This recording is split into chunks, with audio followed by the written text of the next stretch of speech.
crumbles. The heavy building blocks of civilization collapse upon the fragile humans trapped inside.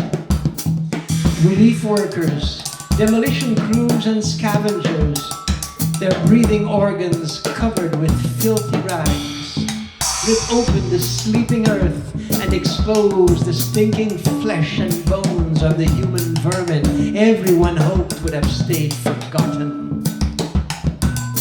And suddenly, yesterday's heroes are hiding their hands stained with pain and blood. Was I born with clipped off eyelids so I can never blink when the filthy dust of history blows in my eyes? And I'm the only one here with tears, and all the others are asking, why are you crying, you fool? Don't you know all that rubble and all that blood? They aren't for real. They're safely locked inside the pages of the newspaper, behind the glass of the TV screen.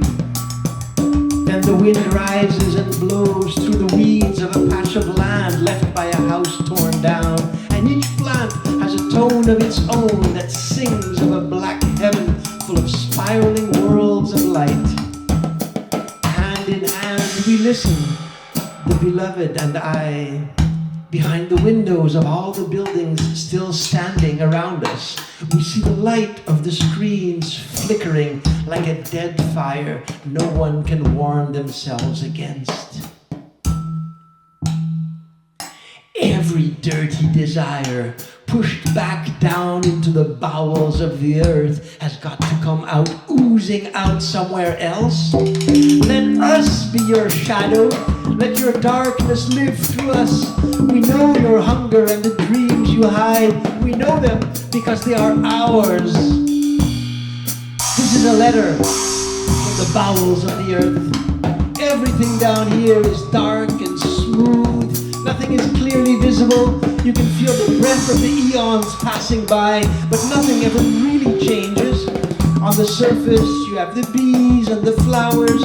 Between the roots, the worms and the grubs are crawling. The life in the dark, the life in the death. And all of it seems to be resting upon a solid foundation. But deep down inside the earth, the hot liquid rock is always seeking for a weak spot, a thin spot, and any moment the ground under your feet can open up. So sing the song of the bowels, build a flower, plant a city,